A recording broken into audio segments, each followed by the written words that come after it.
Magandang umaga mga ka-agri, welcome sa isa na namang episode ng Agrinihan, Bayanihan sa Agrikultura. Ang episode po natin ngayon ay tungkol sa composting.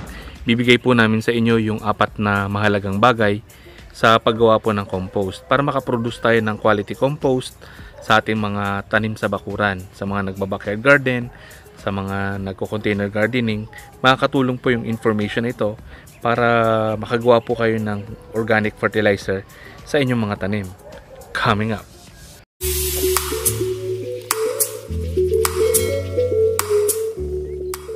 At sa mga ka-agri, welcome to Agrinihan channel.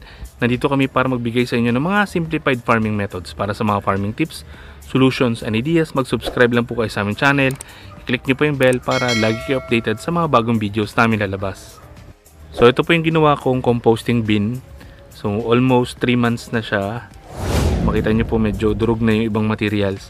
Medyo matagal po yung process na to kasi ang ginawa po namin dito, dagdag lang kami ng dagdag ng mga household waste, yung mga kitchen waste, backyard waste. Kaya medyo matagal po yung pag-decompose. Pero kung gusto natin mapabilis, gagamit tayo ng 2 container para pag napuno agad to, dito naman tayo maglalagay. So ang ginawa kasi namin, add lang kami ng mga materials. Kaya medyo matagal. Pero kung mapupuno natin siya agad, then gagamit tayo ng panibagong composting bin, mas mapapabilis po yung pagde-decompose nung unang ginawa natin na composting bin. Marami pong mga organic materials na makikita po sa loob at labas ng bahay na pwede po natin gamitin sa ating composting bin. Ang maganda po sa pagkakaroon ng composting bin o composting facility sa bakuran o sa backyard, nakakatulong po tayo para bawasan yung ating mga basura. Kasi yung mga biodegradable, pwede natin gawing organic fertilizer. So nakakatulong po ito sa waste management. Kailangan lang po natin i-segregate yung biodegradable sa non-biodegradable. So sa loob po ng bahay namin, sa may kusina, meron po kaming 2 basurahan para sa mga plastic, sa mga non-biodegradable. Tapos yung mga kitchen waste, yung balat ng gulay, balat ng prutas. So iniipon po namin, yun po yung ginagamit naming materials para sa ating compost. Based po sa study, 50% ng household waste ay biodegradable. So pwede pa po natin mapakinabangan, pwede natin siya ma-convert into compost na pwede natin gamitin na pataba sa ating mga halaman. So wala po itong halong lupa. Ito po ay mga organic materials lang na nabulok. Yung iba kasi nagtatanong kung yung compost ba nilalagyan ng lupa. Kasi pagka nabulok, akala nila lupa po yung makikita dun sa kanilang compost. Actually yan po yung mga organic materials na na-breakdown na. So nagmumukha po silang lupa. Pero actually wala po silang lupa. Mga nabulok lang po yan na organic materials. So ngayon ibibigay po namin sa inyo yung 4 na mahalagang bagay sa pagko-compost. So una po yung composting bin. Actually marami pong proseso ng pagko-compost. So depende po sa gagamitin ninyong composting bin. Pwede po kayong mag-compost lang sa lupa. Lagay nyo lang po sa lupa yung mga materials. Tapos tatakpan nyo po siya ng tarpaulin o ng trapal. So pwede na po kayo makagawa ng compost. Pwede rin po sa mga container. Butasan nyo lang po yung ilalim para mag-drain yung liquid. Tapos mabubulok po yung inyong materials. Pwede rin po sa mga crate, no, yung mga pallet. Pwede rin po kayo gumawa ng box. So doon nyo po ilagay. So marami pong paraan ng paggawa ng composting bin. So ito po i-share ko na lang yung ginawa kong composting bin. Ito po nakita ko rin sa YouTube, no. Mayroon siyang ginawang composting bin. Napakaganda kasi mabilis mag-drain yung tubig. Tapos may easy access po yung mga beneficial microbes dun sa inyong container. So ang ginawa ko po dito, ito pong container, bumili ako sa palengke. Ito po yung lalagyan ng margarine. Yan. So, tig 150. Nakabili po ako sa palengke. So, ang ginawa ko po dito, nilagari ko po yung ilalim. So, inalis ko po yung pinaka-bottom niya para magkaroon po siya ng butas. Then, yun po yung ginamit kong composting bin. So, binaon ko lang po siya sa lupa para hindi siya pasukin ng mga daga. So maganda po nito, may easy access yung mga bulate, mga beneficial microbes dun sa materials na nilagay ko sa container.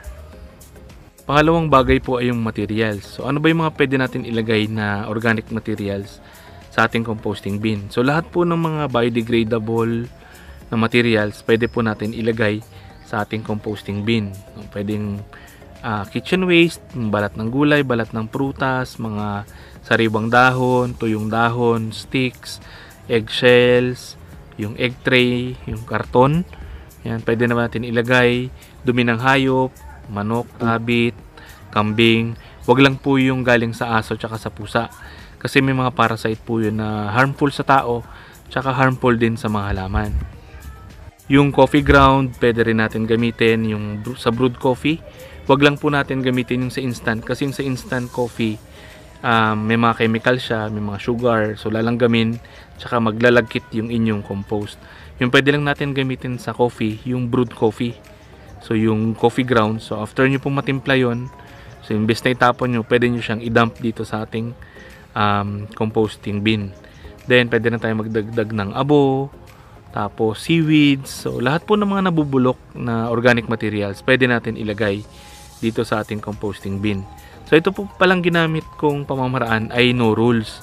Kasi gumamit po ako dito ng mga cooked foods, yung mga lutong pagkain, mga panis na kanin, tinik ng isda, buto ng manok, buto ng baboy. So lahat po yan nilagay ko dyan. Yung ibang nagko-compost, hindi po sila gumagamit nun kasi dadagain.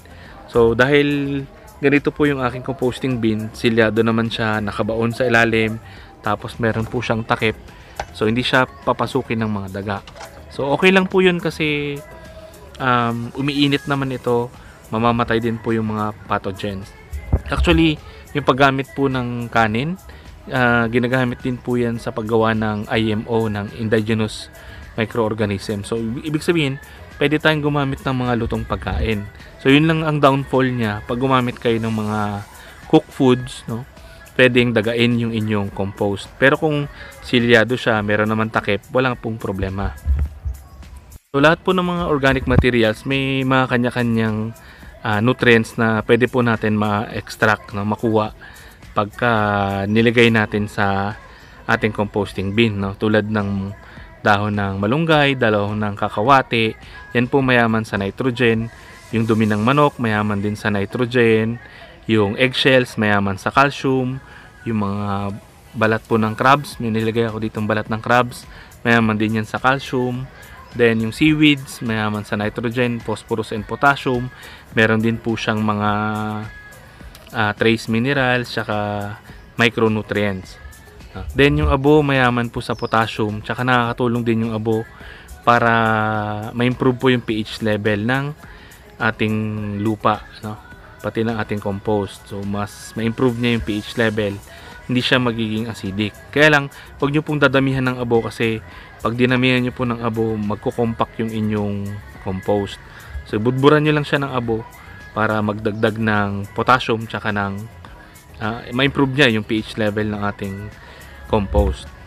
Yung mga balat ng gulay, balat ng prutas, o yung mismong gulay na nabulok o prutas na nabulok, pag nilagay po natin dito, makakuha po tayo ng potassium. So, yung pong mga organic materials, may mga nutrients tayo diyang makukuha. So, kung marami kayo may ilalagay na organic materials, maganda po yung inyong mapuproduce na compost kasi marami siyang mga nutrients na makukuha. Yung pangatlo po ay yung components. So, meron pong 4 na component yung pagko-compost. Una, yung green materials. Pangalawa, brown materials. Pangatlo, yung air. Pangapat, yung moisture. So, isa-isain po natin.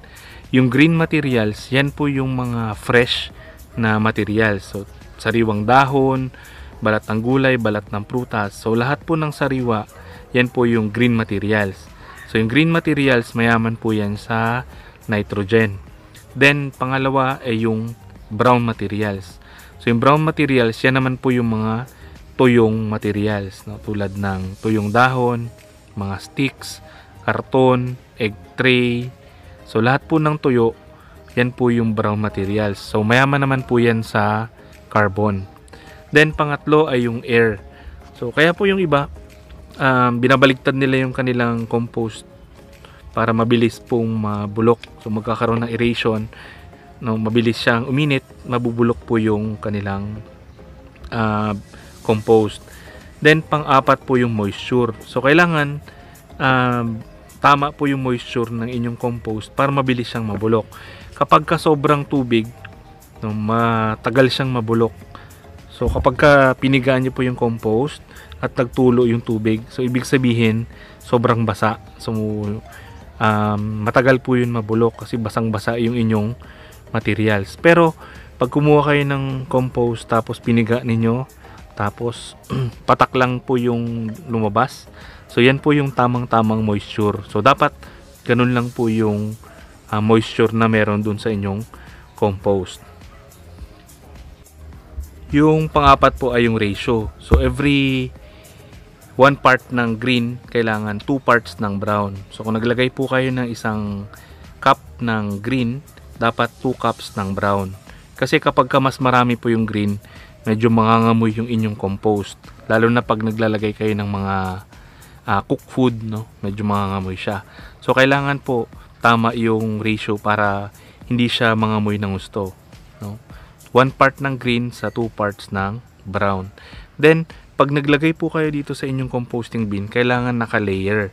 So pwede nyo unahin yung green, tapos brown, tapos green, tapos brown, green, tapos brown. So naka-layer siya.